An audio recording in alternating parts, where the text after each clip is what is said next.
तर नमस्कार मित्रांनो, आजच्या या व्हिडिओमध्ये आपण बघणार आहे की एक्सटेन्शन मेथड रिअल टाइम ॲप्लिकेशन्समध्ये आपण कुठे यूज करतोय. त्याचं जे प्रॅक्टिकल एक्झाम्पल आहे ते आपण बघूया. आता इथे जर तुम्ही बघाल तर माझ्याकडे एक एंड पॉईंट आहे आणि त्यामध्ये रजिस्टर, HTTP पोस्ट आहे आणि लॉग इन हे 2 एंड पॉईंट्स आहेत.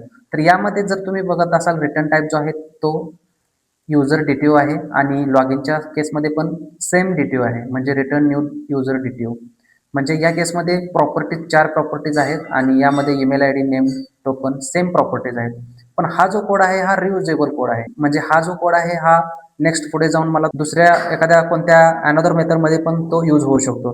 तर त्या केसमध्ये मी काय करणार आहे की या मेथडची जी आहे ती एक्सटेन्शन मेथड बनणार आहे. म्हणजे आपण डायरेक्टली रियुजेबल जो कोड आहे तो एका ठिकाणी आपण लिहिणार आहे आणि त्याचं जे युजर डिटेल्स वगैरे जे पण मॅपिंग आहे तर ते एक्सटेन्शन मेथडमध्ये आपण यूज करणार आहे. तर सिम्पली आपण या केसमध्ये आपण काय करू शकतो, सिम्पली हा जो कोड आहे हा आपण रिराईट करण्यापेक्षा डायरेक्टली मी एक एक्सटेन्शन मेथड बनवतोय आणि त्यामध्ये मूव्ह करतोय आणि आपण ते टेस्ट करून बघूया की ते प्रॉपर वर्क होते का नाही.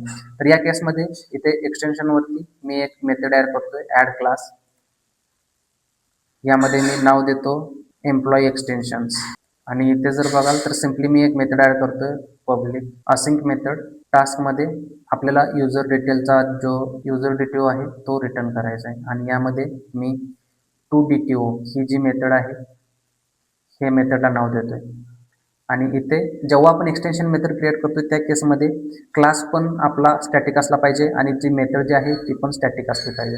तर सिम्पली इथे क्लास जो आहे मी स्टॅटिक बनवतोय आणि इथे पब्लिक मेथड पण आपली स्टॅटिक आहे आणि इथे टू DTO नावाची मेथड मी बनवतोय आणि इथे आपण दिस कीवर्ड वापरतोय कारण कोणत्या क्लाससाठी आपण जे मेथड आहे ती बनवत आहे ते इथे आपण डिनोट करतोय. तर मी बनवतोय एम्प्लॉई क्लाससाठी, एम्प्लॉई जो आहे आणि इथे आपण डायरेक्टली हा आहे तो युजर आहे आणि डायरेक्टली इथे ही मेथड आपण क्रिएट करतोय आणि जे लॉजिक अकाउंट कंट्रोलरमध्ये आपण यूज केलं होतं हे सेम लॉजिक आपण कॉपी करतोय आणि एक्सटेन्शनमध्ये ॲड करतो. तर या केसमध्ये ह्या सेम लॉजिक जे आहे आपण प्रत्येक वेळी आपण कॉल करू शकतो जिथे आपल्याला रिक्वायर्ड असेल. या केसमध्ये टोकन सर्व्हिसला एरर येते कारण टोकन सर्व्हिस इथे सध्या अवेलेबल नाही. तर आपण ही पास करू शकतोय जिथून आपण कॉल करतोय. तर त्या केसमध्ये मी आय टोकन सर्व्हिस जी आहे ती इथे ॲड करतोय, आय टोकन सर्व्हिस आणि टोकन सर्व्हिस. तर आता ही एरर इथे निघून गेली आणि हे जे मॅपिंग आहे हे ऑटोमॅटिकली आता होत राहील. जेव्हा आपण रिक्वायरमेंटनुसार फक्त ह्या फंक्शनला फक्त कॉल देत राहायचं आहे.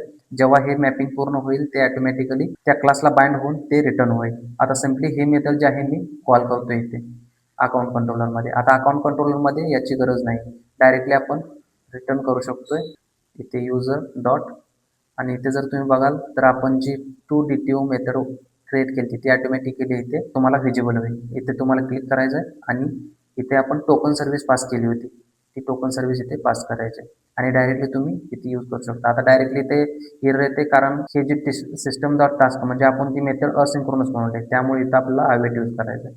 आणि इथे जर तुम्ही बघत असाल तर हा जो कोड आहे तो आता रिझॉल्व्ह झालेला आहे आणि सेम हे तुम्ही खालच्या मेथडमध्ये यूज करू शकता. आणि जर तुम्हाला पुढच्या कोणत्याही मेथडमध्ये किंवा कंट्रोलरमध्ये जर यूज करायचं असेल तर सेम तुम्ही डायरेक्टली युजर डॉट टू DTOने मॅप करू शकता. म्हणजे जो कोड आपण रियुजेबल करतोय तो एक्सटेन्शन मेथडमध्ये आपण ॲड केला आहे.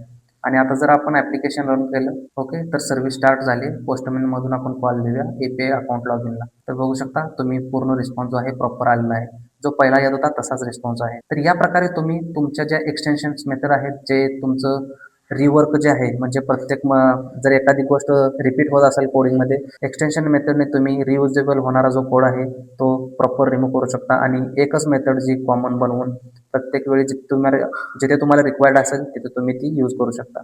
तर हाच इंटरव्ह्यूला तुम्हाला प्रत्येक वेळी क्वेश्चन विचारला जातो एक्सटेन्शन मेथड आणि रिअल टाइम एक्झाम्पल पण विचारतात की रिअल टाइम ॲप्लिकेशनमध्ये तुम्ही एक्सटेन्शन मेथड कुठे यूज केली. तर हे सिम्पल तुम्ही एक्झाम्पल सांगू शकता की DTO वगैरे कन्वर्ट करण्यासाठी जिथे आपण रियुजेबल कोड असतो म्हणजे प्रत्येक वेळी जर एखादा कोड यूज होत असेल तर तो कोड आपण एक्सटेन्शन मेथडमध्ये ठेवून ती एक्सटेन्शन मेथड आपण प्रत्येक वेळी कॉल करतोय. तर हा जो आहे हा रिअल टाइम ॲप्लिकेशनमध्ये तुम्ही यूज सांगू शकता. धन्यवाद.